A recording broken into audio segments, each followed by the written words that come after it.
आप तो बड़े देशों से हिंदुओं को लाने वाले थे CA/NRC के नाम पर, बांग्लादेश से, अफगानिस्तान से, जो जो धार्मिक रूप से प्रताड़ित थे आप उन सबको लाना चाहते थे। लेकिन इनको प्रताड़ना तो आपने ही दे दी। ये तो अपने ही देश में थे और ये तो हिंदू हैं।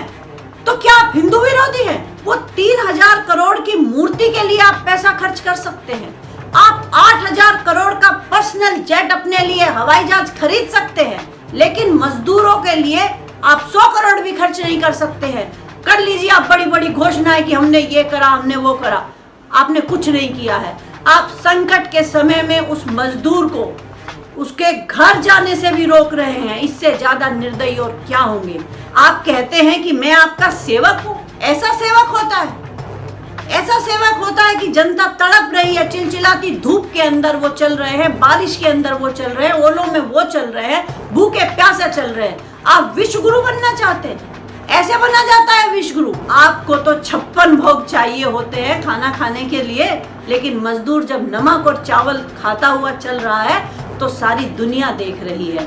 क्या दुनिया का पागल बना रहे हैं? कहीं रामायण दिखा रहे हैं, कहीं महाभारत दिखा रहे हैं, बड़े बड़े आदर्शों की बात कर रहे हैं। तो आपने पहले कश्मीर में तालाबंदी की थी, अब आपने यहाँ पर तालाबंदी कर दिया, सारा भारत आपने बंद कर दिया। ये इंडिया तो गुलाम इंडिया है। इसके अंदर तो आदमी अपनी इच्छा से ना कहीं जा सकता है ना कहीं आ सकता है। उसको तो भूखे प्यासे रहना होता है, वह भूखे प्यासे मरने को मजबूर है। अगर आप उनके लिए ट्रेन नहीं चला सकते हैं तो शर्म आनी चाहिए आपको। क्या किया आपने 7 साल तक?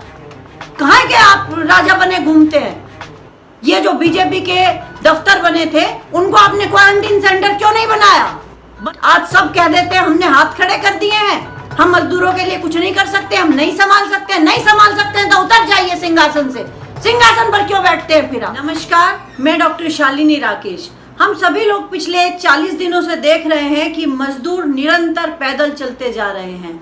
हम लोग घरों के अंदर भी थक गए हैं बैठे बैठे, लेकिन वो मजदूर जिसने शहरों का निर्माण किया, जिसने संसद भवन का निर्माण किया, जिसने विधानसभाओं का निर्माण किया, जिसने भाजपा के कार्यालयों का निर्माण किया, वह मजदूर जिसने शहर की रचना कर दी जाए या ये कहा जाए कि जिसने पूरे भारतवर्ष का निर्माण किया, आज उस मजदूर को वापस घर जाने की जल्दी है।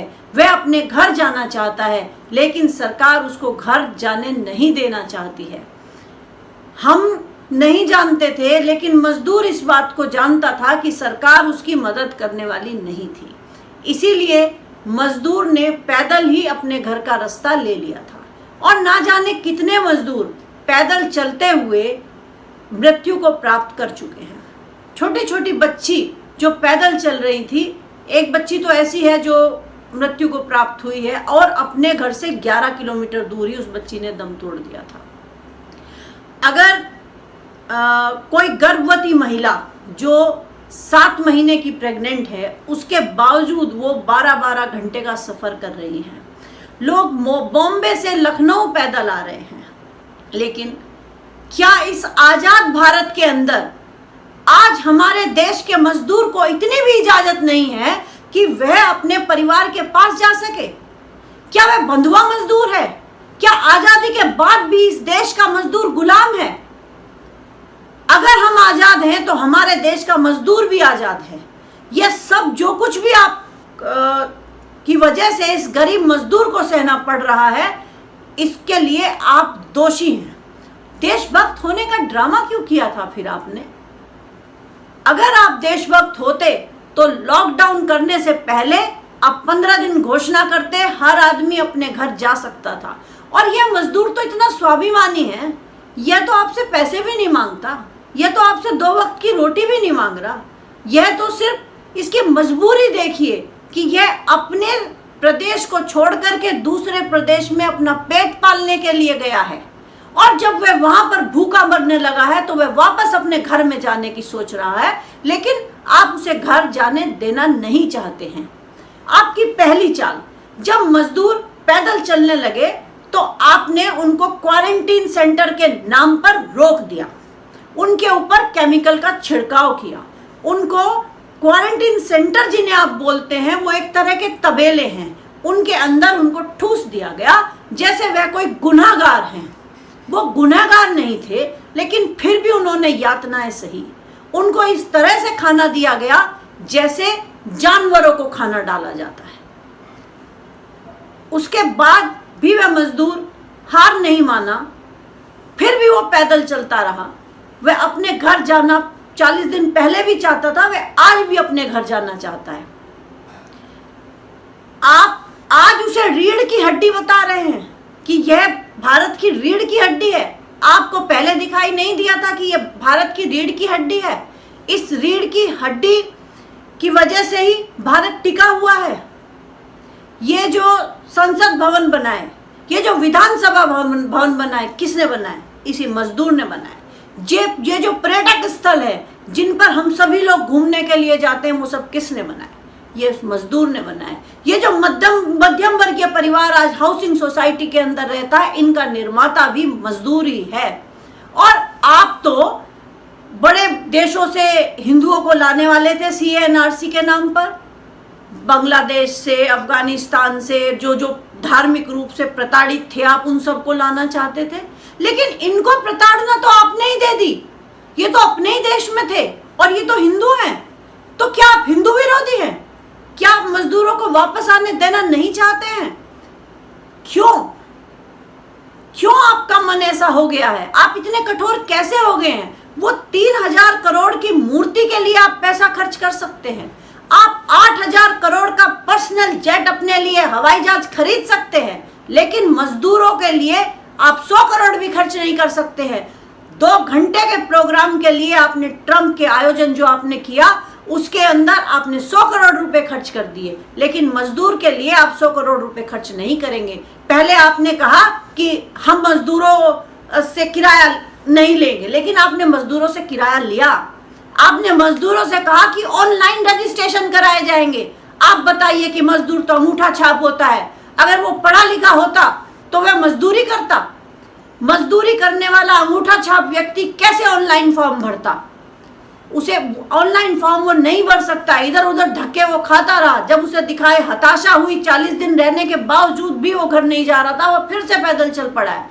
कोई टीवी चैनल उसकी खबर दिखाने वाला नहीं था, और आज तो वो ऐसी स्थिति में पहुंच गया है, अगर लोग उससे पूछते हैं तो भी वो जवाब नहीं देता है, वो चुपचाप चले जा रहा है। कोई बेटा अपनी माँ को गोद में लेकर के चल रहा है। ऐसे देशभक्त श्रवण कुमार मैंने देखे हैं कि ये देखिए, ये हैं असली भारतवासी, ये हैं असली देशभक्त। ये मजदूर तो कोई पैसा लेकर के भी नहीं भागे हैं। क्या आपने सुना कोई मजदूर पैसा लेकर के भाग गया हो? उल्टा मजदूर का पैसा सरकार मार लेती है। मजदूर का पैसा सरकार तब देती है जब वो 1 महीने काम कर चुका होता है। वो तो एडवांस में काम करता है। बाकी डॉक्टर है, वकील है, इंजीनियर है, बाकी तो लोग अपनी फीस पहले ले लेते हैं, लेकिन यह मजदूर काम करने के 1 महीने के बाद उसको तनख्वाह मिलती है। और वह तनख्वाह भी मजदूर अपनी मर्जी से नहीं लेता है, सरकार तय करती है कि तुम्हारी यह न्यूनतम मजदूरी है। जो उसको मजदूरी दे दी जाती है वह उसमें अपना और अपने बच्चों का पेट पालता है। तो क्या इस संकट के समय में उस मजदूर के लिए आप 4 बसों की व्यवस्था नहीं कर सकते? आप अपना एडवर्टाइजमेंट करते रहते हैं, हमने एक्सप्रेसवे बना दिए हैं। क्या ये एक्सप्रेसवे आपने गाड़ियों के लिए बनाए थे या पैदल चलते हुए मजदूरों के लिए बनाए थे? आप दिखाना चाहते हैं कि हमारे एक्सप्रेसवे ऐसे हैं जिनके ऊपर हवाई जहाज उतार जाता है, और उनका तो आप नाम भी नहीं लेते जिन्होंने वो एक्सप्रेसवे बनाए थे। दूसरे के काम को अपना दिखा देते हैं। कोई बात नहीं, दिखा दीजिए आप उसको अपना काम, कर लीजिए आप बड़ी बड़ी घोषणाएं कि हमने ये करा, हमने वो करा। आपने कुछ नहीं किया है। आप संकट के समय में उस मजदूर को उसके घर जाने से भी रोक रहे हैं। इससे ज्यादा निर्दयी और क्या होंगे? हवाई जहाज उड़ेंगे, जो विदेशों से आएंगे वो आ जाएंगे क्योंकि वो आपको पैसा दे रहे हैं। शराब की दुकानें आप खोल सकते हैं क्योंकि आपको पैसा चाहिए। मजदूर को आप घर क्यों भेजेंगे? क्योंकि मजदूर तो कह रहा है मेरे पास पैसा नहीं है। दूसरा, आपके पास जो पूंजीपति लोग हैं वो दोबारा से आपके पास फोन कर रहे हैं कि हमारे उद्योग कैसे चलेंगे। आप उनको रोक करके रखना चाहते हैं। और अभी तो एक और नई खबर आई है कि अब आपने जो प्रवासी मजदूर तमिलनाडु से बिहार आने थे, आपने उनको वापस भेज दिया है। 2000 मजदूर हैं वो, आपकी इतनी हिम्मत हो जाती है कि आप रात के अंधेरे में आप मजदूरों को वापस भेज देते हैं। कैसे राजा हैं आप? आप कहते हैं कि मैं आपका सेवक हूं। ऐसा सेवक होता है?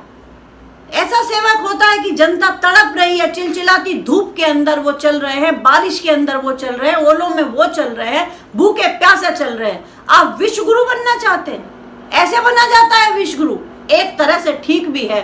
क्यों? क्योंकि आप दिखाना चाहते हैं कि आदमी कितने कम संसाधनों के अंदर चल सकता है। आज वो नमक और चावल खा करके चल रहे हैं। नमक और चावल। आपको तो 56 भोग चाहिए होते हैं खाना खाने के लिए, लेकिन मजदूर जब नमक और चावल खाता हुआ चल रहा है तो सारी दुनिया देख रही है कि भारत के अंदर कितनी गरीबी है। और आपको तो ये गरीबी दिखाने का फायदा है, तभी तो आपको दूसरे देशों से सहायता मिल रही है। लोग आपको पैसे दे रहे हैं, आपके ऊपर पैसों की बरसात कर रहे हैं। अब कहां गए वो आपके कार्यकर्ता? कहां गए आपके सांसद? कहां गए सत्ताधारी पक्ष के नेता जो हमेशा ये कहते थे कि हमारे तो इतना बड़ा हमारे कार्यकर्ता है, हमारे 1 करोड़ कार्यकर्ता है, हमें नहीं दिखाई देते कहीं पर भी भगवाधारी उनकी सेवा करते हुए? कोई सांसद हमें आज तक नहीं दिखाई दिया मजदूरों की सेवा करता हुआ, मजदूरों की व्यथा सुनता हुआ। ये वही लोग हैं जिन्होंने आपको वोट दी थी, जो इनके लिए आप मरे जाते हैं। जो अमीर पूंजीपति लोग हैं वो तो आपको वोट देने आएंगे भी नहीं। और वो अक्षय कुमार जो आपका इंटरव्यू ले रहा था, वो तो भारत का नागरिक भी नहीं है, वो तो दूसरे देश का नागरिकता उसने ले रखी है। उन लोगों को आप बड़ा मानते हैं।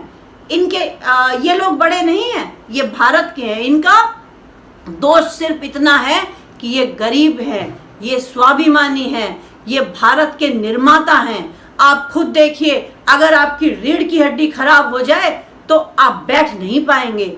आपको 2 व्यक्ति चाहिएंगे आपको बैठाने के लिए, आपको लिटाने के लिए। अगर इस मजदूर ने ठान लिया कि मैं अब अपने घर जा करके रहूंगा, तो वो जाएगा और वो अपने घर जा रहा है। मैंने सुना है कि आप श्रम कानून के अंदर भी बदलाव करने जा रहे हैं और आपने मध्य प्रदेश में बदलाव कर भी दिए हैं।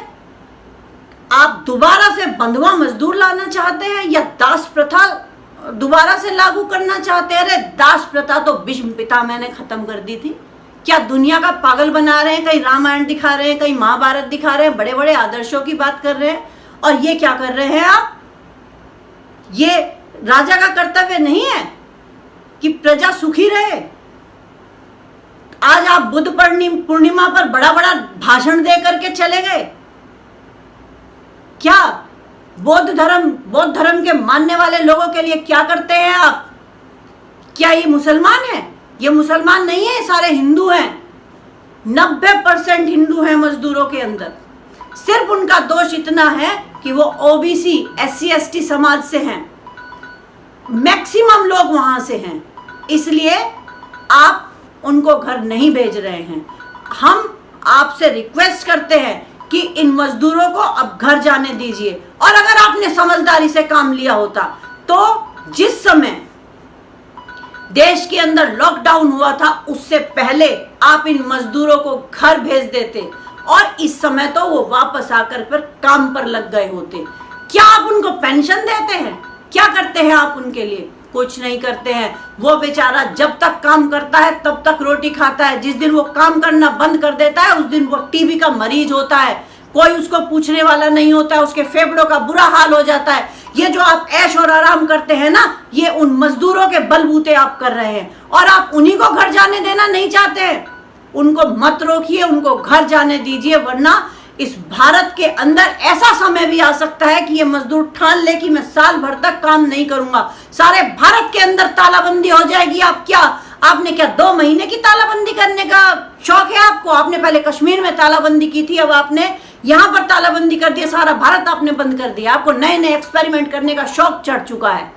इन एक्सपेरिमेंट को बंद कीजिए, गरीब के दिल की आवाज को सुनिए, तभी न्यू इंडिया बनेगा। वरना ये इंडिया तो गुलाम इंडिया है। इसके अंदर तो आदमी अपनी इच्छा से ना कहीं जा सकता है ना कहीं आ सकता है। उसको तो भूखे प्यासे रहना होता है। वह भूखे प्यासे मरने को मजबूर है। आज बहुत सारे लोगों के अंदर धूप में चलते चलते उनके अंदर पानी की कमी हो गई है। फिर भी वो चले जा रहे हैं निरंतर। सिर्फ एक ही उनकी इच्छा है कि हमें अपने घर जाना है। आपसे रिक्वेस्ट है कि उनको मत रोकिए। जिस तरह से हवाई जहाजों से लोग आ रहे हैं, इसी तरह से मजदूर को घर जाने दीजिए। अगर आप उनके लिए ट्रेन नहीं चला सकते हैं तो शर्म आनी चाहिए आपको। क्या किया आपने 7 साल तक? कहाँ के आप राजा बने घूमते हैं? ये जो बीजेपी के दफ्तर बने थे, उनको आपने क्वारंटीन सेंटर क्यों नहीं बनाया? बनाने चाहिए थे वो क्वारंटीन सेंटर आपको। आलीशान बने हुए, क्यों गरीब के रहने से गंदे हो जाते? ये जो संसद भवन है, इसको बना देते। सांसदों के घर हैं, उनको दे देते मजदूरों को रहने के लिए। क्यों नहीं दिए? 300 कमरों जो खाली पड़े हैं, किसके हैं वो? आपका इतना बड़ा घर किसका है? हम जनता का है, और हम जनता अपना हक लेकर के रहेगी। सुन लीजिएगा, भाजपा में बैठे हुए सारे के सारे लोग आज सब कह देते हैं हमने हाथ खड़े कर दिए हैं, हम मजदूरों के लिए कुछ नहीं कर सकते, हम नहीं संभाल सकते। नहीं संभाल सकते हैं तो उतर जाइए सिंहासन से। सिंहासन पर क्यों बैठते हैं फिर आप? बड़ा शौक चढ़ा है आपको सिंहासन पर बैठने का। आप जनता की तरह रहिए। जनता अपना फैसला खुद कर लेगी, अपने लिए नियम खुद बना लेगी। हम महिलाएं भी अपनी रक्षा खुद करना जानती हैं। जय। इस खबर को अभी लाइक करें, शेयर करें और ऑनलाइन न्यूज इंडिया की सभी खबरें अपने मोबाइल फोन पर सबसे पहले देखने के लिए अभी चैनल को सब्सक्राइब करें और घंटी जरूर दबाएं।